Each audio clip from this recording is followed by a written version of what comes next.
Welcome to another 21 Hats Dashboard brought to you by Grasshopper Bank. I'm your host, Loren Feldman, and I'm here today with Deb Weidenhammer, who is a business owner who has just written a book called AI for Real Companies, a practical guide to smarter systems and stronger profits. Welcome to the podcast, Deb. Thanks for having me, Loren. My pleasure. Deb, I really liked your book. It's short on hype and long on practical suggestions, including a whole bunch of case study examples, some of which I want to get to in a moment. But first, how did this happen? What inspired you to write this book? Well, what really inspired me is that most AI books that are out there have been written for executives at Fortune 500 companies or tech entrepreneurs in Silicon Valley. And they talk about strategy and competitive advantage and transformation and all of those things. But my background is in building businesses from the ground up. And I founded a company that was on the Inc. 500 list. I worked as an engineer. I've done process improvement, sat at kitchen tables with business owners talking about cash flow and survival. And real companies are the ones that are paying rent.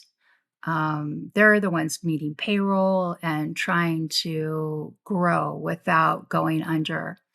And so I just got tired of watching people like that were getting scared or getting terrible advice from consultants who've never really run real businesses. And so that's what brought me to really researching and writing the book. And how did you go about that? How did you handle the research? Well, I really researched companies and what they were using as their software that they had decided to work with, their AI software. I was working with companies myself that I had their stories to work with. And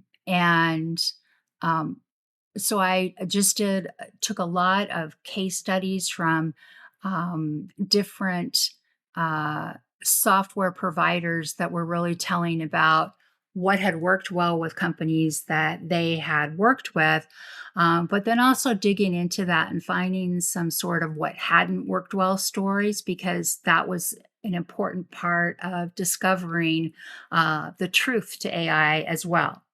Found that to always be true when it comes to covering what works and what doesn't work for businesses. What doesn't work is often at least as valuable as what does work. True. Yes. Was there anything that particularly surprised you throughout this research process? Honestly, what really surprised me was some of the very big success stories that some little companies had that didn't cost much, didn't take much time, but really turned into some big money and big results for them. That surprised me. I mean, of course, understanding um, the process of processes and how they can improve any business, I've seen that work. But to really see simple things go into being installed within a week and having impact within a month was shocking to me, how quickly it worked and the success that it had. In my conversations with business owners, I think I've seen that three different approaches to AI, basically. And one is people, well, fourth, if you consider, just ignoring it. That's, I guess, is an approach too. And I've certainly talked to owners who've taken that approach. But those who've tried to take the leap, I've seen some that are kind of satisfied using ChatGPT or Claude as kind of a souped up Google, or using Google as a souped up what Google used to be, just being satisfied asking questions in the chat box. And then there are those who've gone a little bit deeper and are trying to maybe eliminate some repetitive processes or turn them over to AI agents. So they're playing around with doing some of the more sophisticated things that AI can do. And then there are others that are not making a deliberate effort to use AI necessarily. They're using software that they've always used that has now been infused with AI, and it just works differently, and in most cases, I think better than it used to. Is that what you observed? And do you consider all three of those to be quote unquote using AI? I guess they are all using AI in some way. I didn't really look at people that were just using chat or something like that in their business because that wasn't impactful enough that I thought it really kind of bore up to the idea of this was something to delve into. Um, but I think that the people that I've seen that are using AI and doing it in a way that makes sense addressed what their biggest problem was. And there's a lot of bravery that goes into that. That most people aren't always willing to go after. You know, when they bring in a software solution, it's usually to function on top of something that they do well. But a lot of this was looking at, you know, where is my problem and what could AI possibly fix? So I was looking at companies that were offering, um, software companies that were really offering AI solutions to those businesses to address problems that they were having. In those cases, it wasn't really incumbent on the owner to figure out how AI works.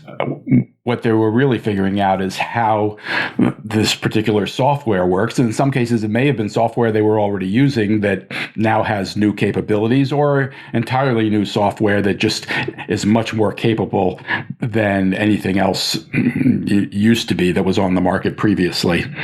Is that right?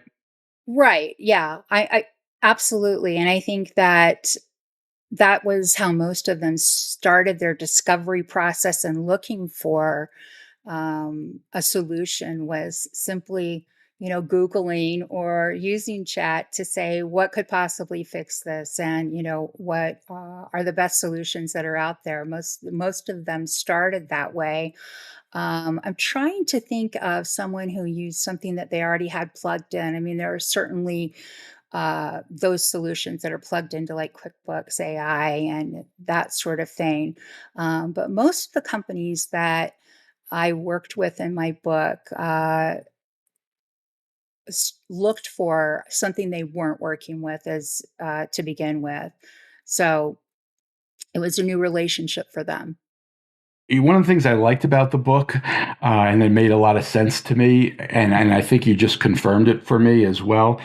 I think what you found is that the place to start for an owner is not necessarily how should I be using AI. It's That's really not the right question. The question is where do we have challenges where we could do better? You know, where are we wasting time? Where are we losing money or frustrating customers?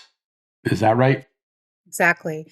And so I think of a company that I wrote about that is a little pizza place in Colorado that started using AI simply during their busy seasons. And they used AI to answer their phones and take orders for pizza instead of just letting the phone ring and missing out on those sales. And you know, so they looked for something specifically that could do that task for them, and they started s- being able to get 40 calls a day ordering pizza that they were previously not picking up.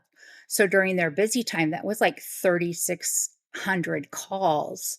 So it was huge. And for a little pizza place, you know, they were generating like $75,000 more in just 3 months from implementing this $350 a month software program that was AI automated and doing things and made their customers happy that were calling and getting, getting someone to actually answer, even if it was an AI receptionist, so to speak.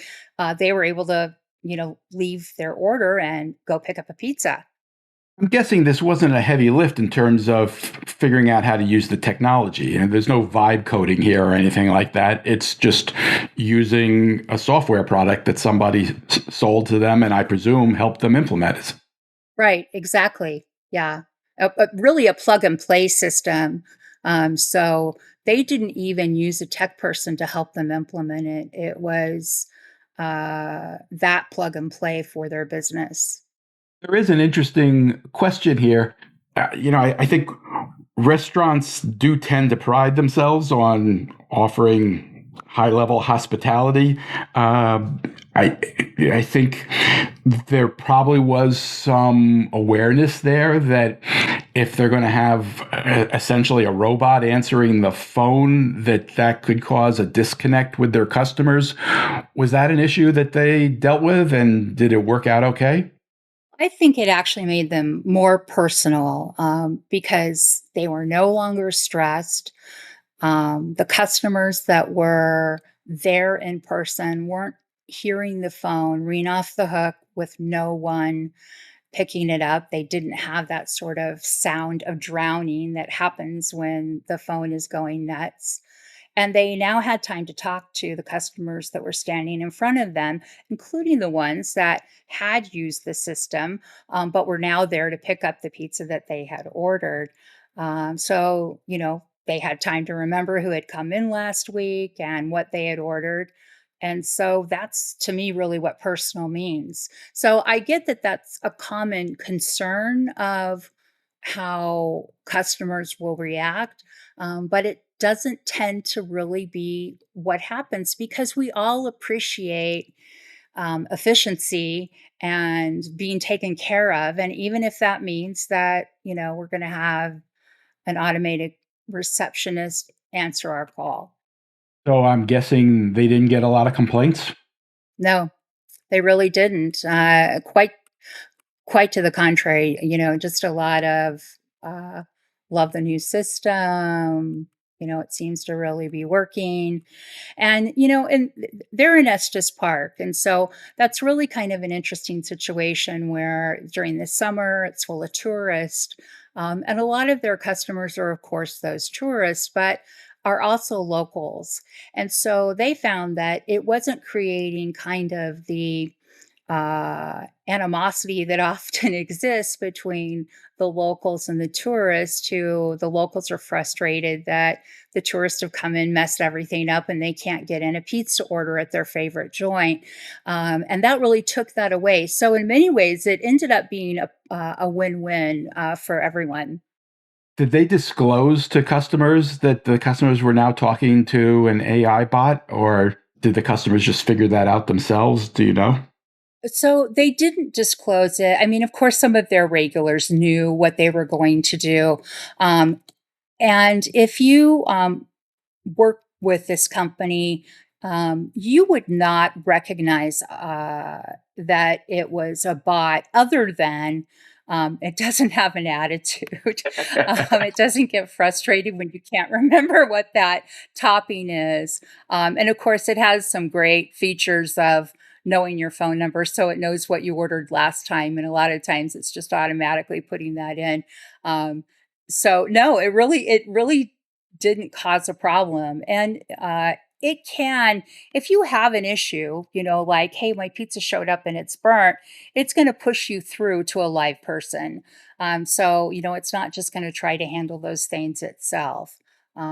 So I think it has, great features. And frankly, as someone who can't always answer my own phone, I appreciate the fact that at least, if you're a person who calls and needs to talk to, that a bot can handle a good majority of things that what people call for directions, opening times, that sort of thing.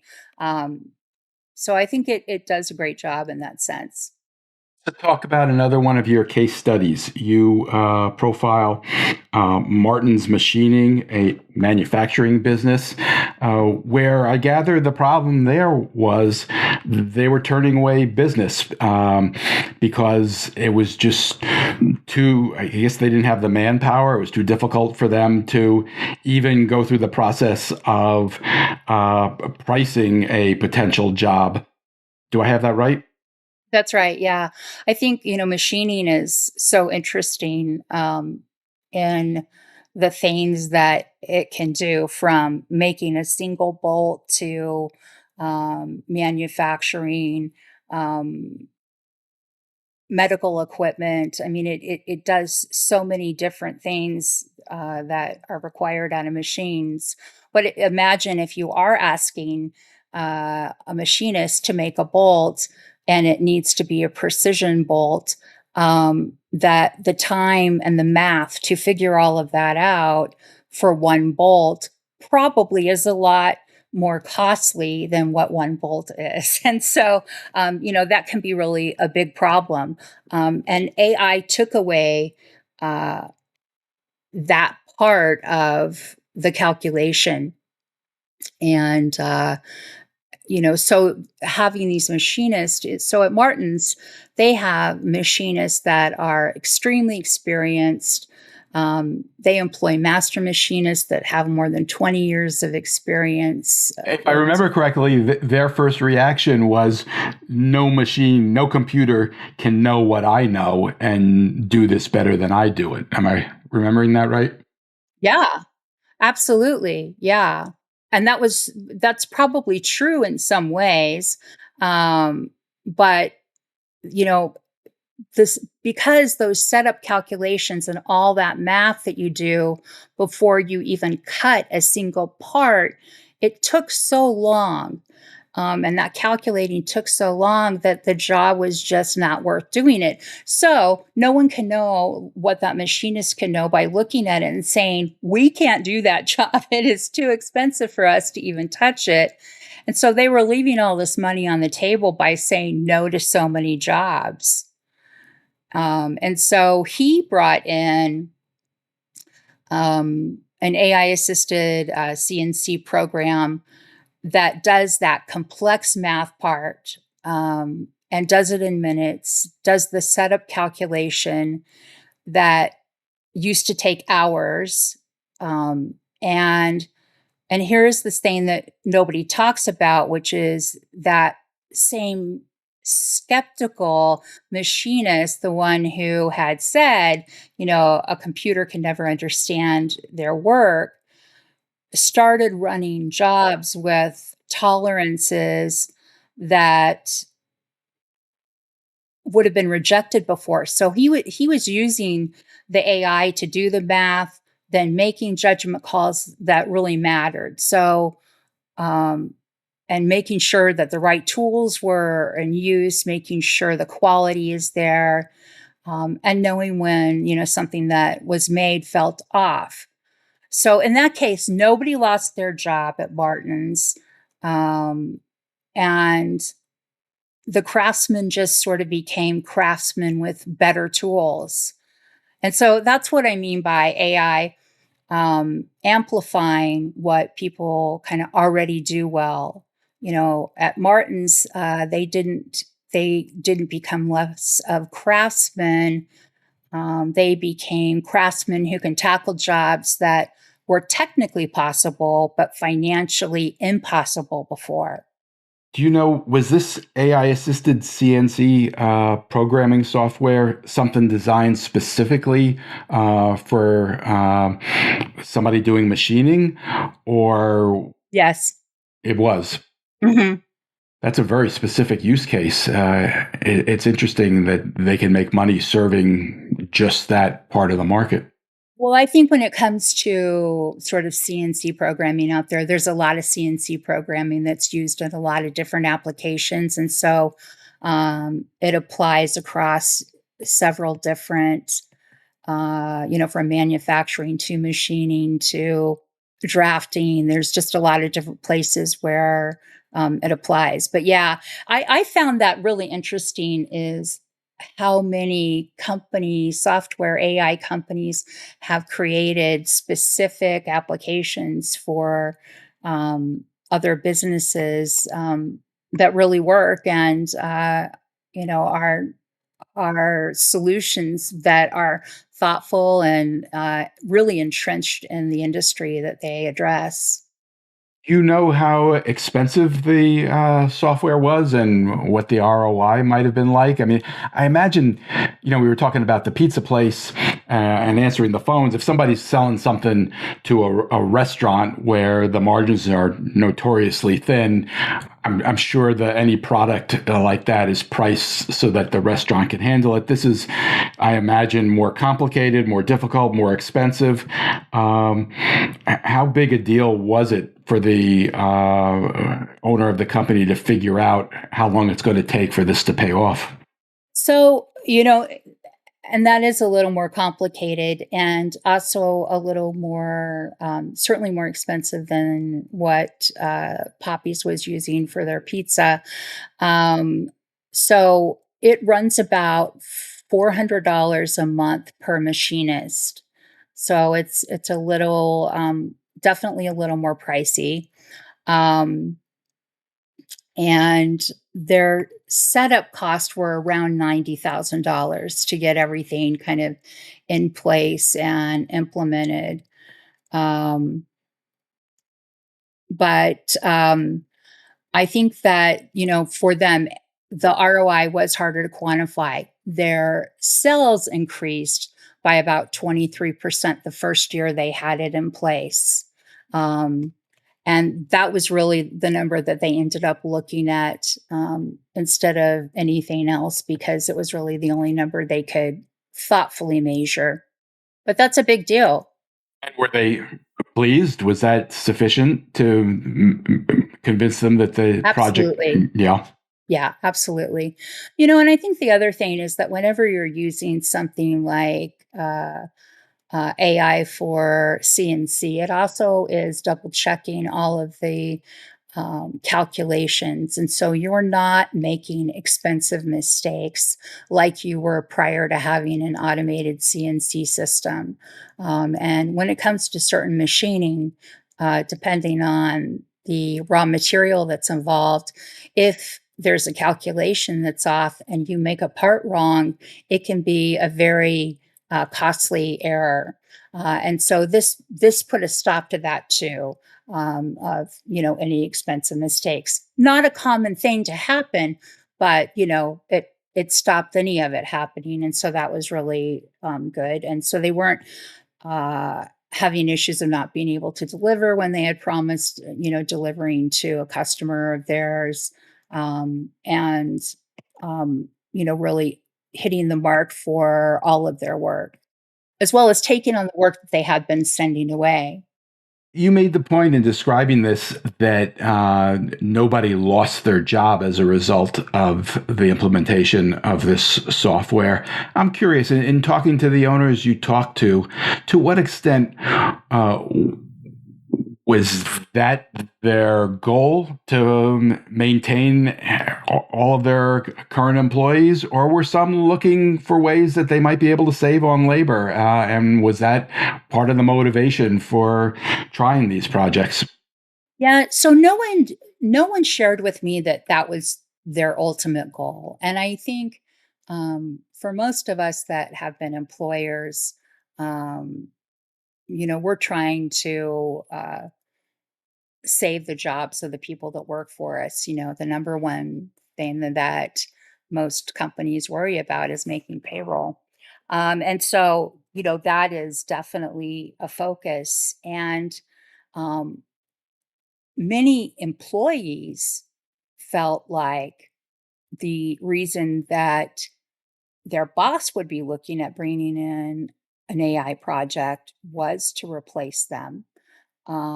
But that was not what any of the owners shared with me was what their focus was, and it hasn't been the case that there was massive layoffs. I think this kind of harkens back to the days of when computers first came out, and there was this fear that there was going to be computers and everyone was going to lose their job, and you know it was going to be tragic and all of that. And it just reminds me so much of that what I see is it makes people more efficient. And really one of the biggest things that it can do for employees is take the boring, monotonous task that make people hate part of their work and take that away and automate that piece and give them time for more of the creativity or more of the uh, directly working with customers of the business, whatever that is that they really love, that they have more time to do that. I see that it's able to open up doors for employees in that respect. Let's talk about another example. You wrote about the DeBerry team, which considered hiring a $60,000 a year inside salesperson, but instead decided to use AI to respond to leads. This is an example of a company that perhaps didn't lay anybody off, but did choose not to hire where they might previously have hired. Have I got that right? Right. And I think what's interesting is that this is a company that was formed like in 1975. So they're, 50 years old. And the owner of the company had really built it one handshake at a time. So that idea of automating something was not how they looked at growing their business. Personal relationships is really the foundation that they have, and that's what makes the DeBerry team work. And so Roxanne, the owner, has very deep roots in the community, and people trust her.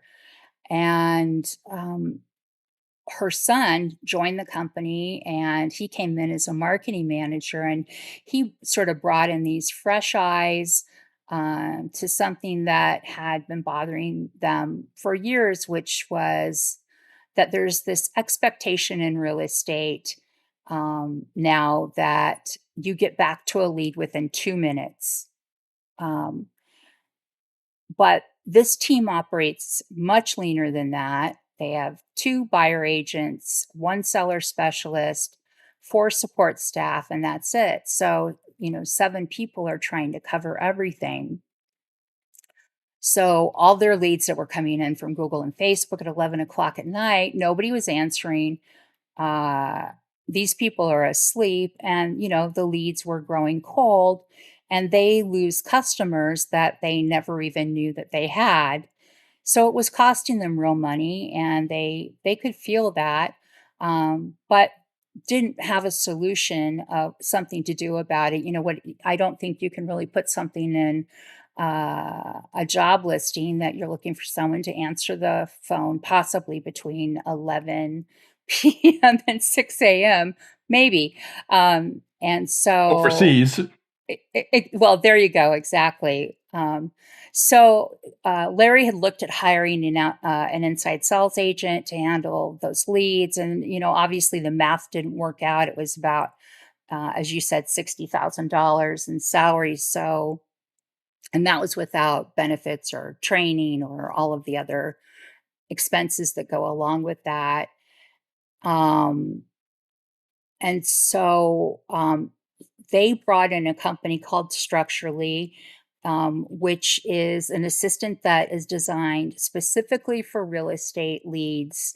And it works like a prospective buyer finds something they're interested in on the website, and they submit an inquiry. Within seconds, the AI starts a natural language conversation with them. So, what is your timeline? What is your budget? Which neighborhoods interest you? And the conversation feels personal enough. I mean, I've been on it, and it really does. And so I think many leads would not even realize that they are talking to AI. Um, and then when the AI detects genuine buying intent, it alerts the right agent and hands off the relationship.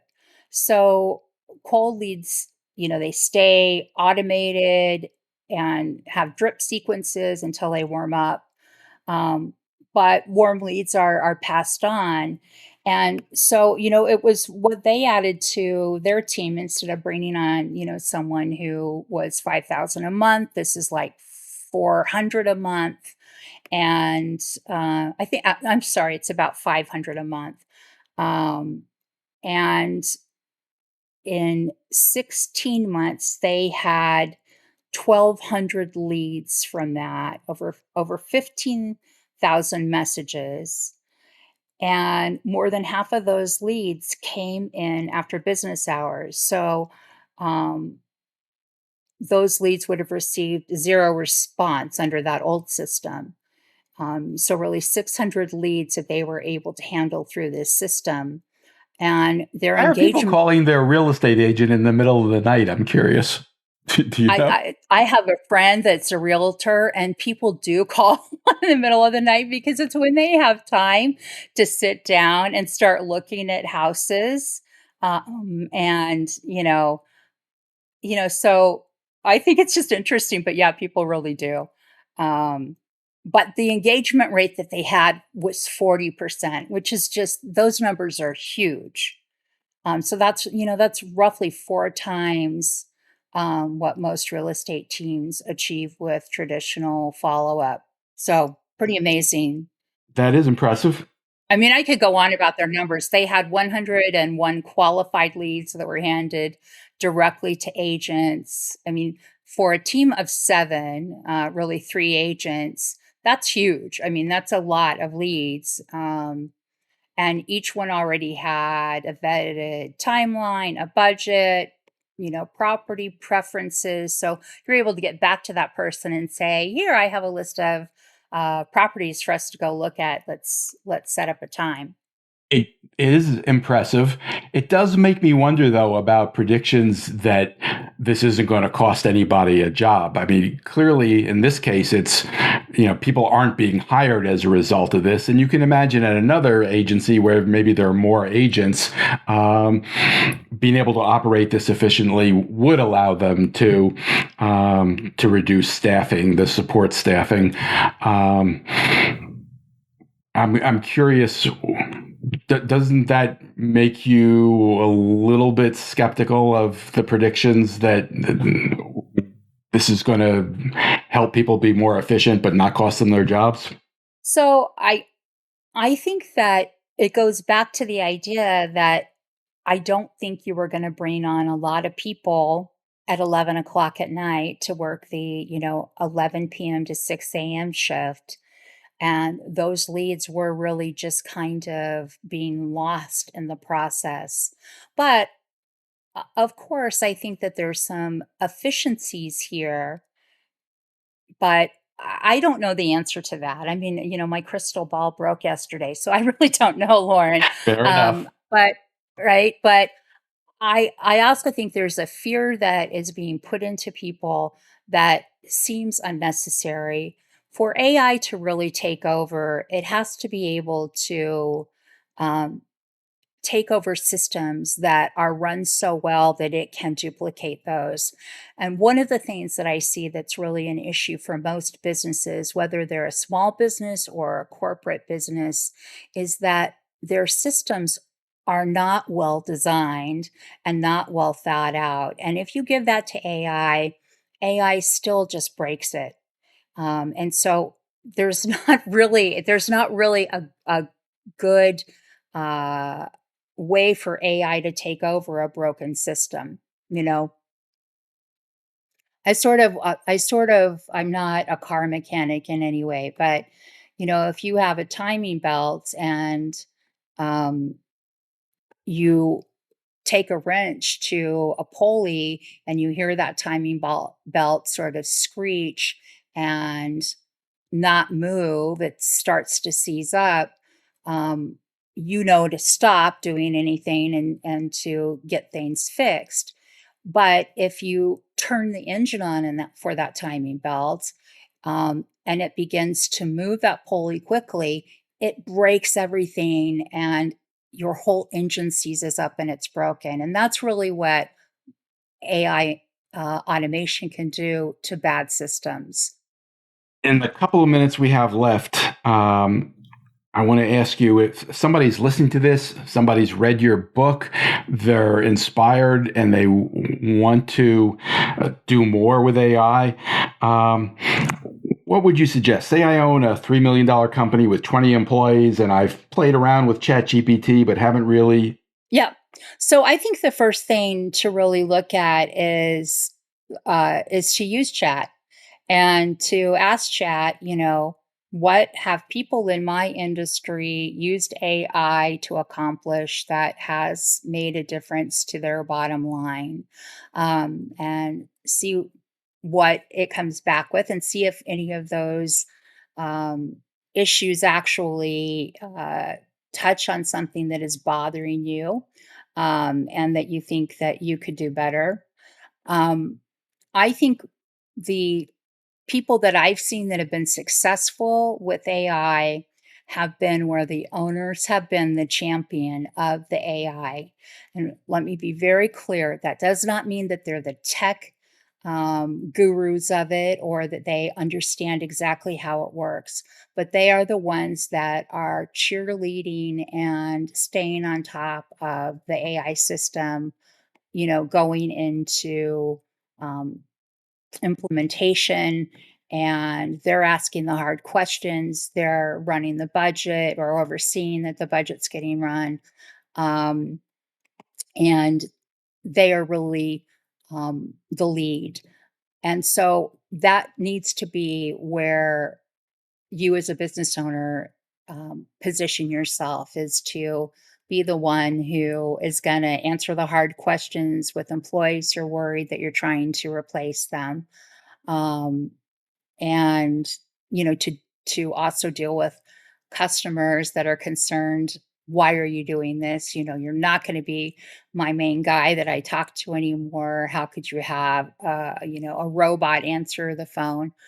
You're going to have to be the one who answers those questions too.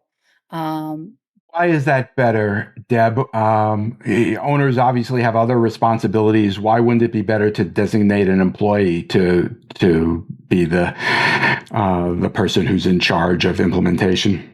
I think for all of us, that when I hear it coming from an employee, I feel like it's a practice script and maybe not sincere. When I hear it come from an owner and I can ask real questions, I believe it. And, I don't think it has to be that way for very long.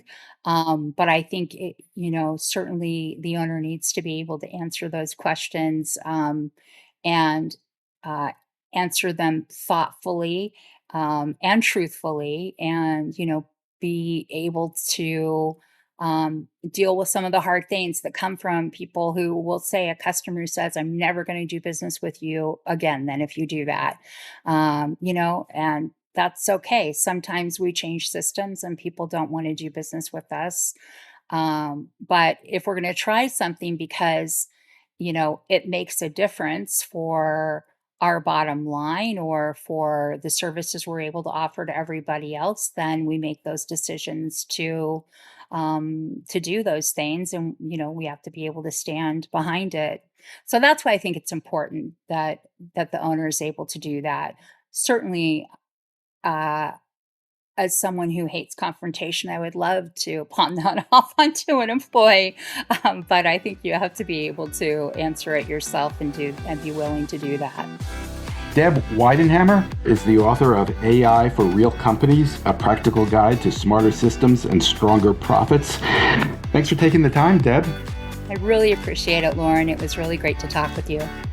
Special thanks to our sponsor, Grasshopper Bank. See you next time, everybody.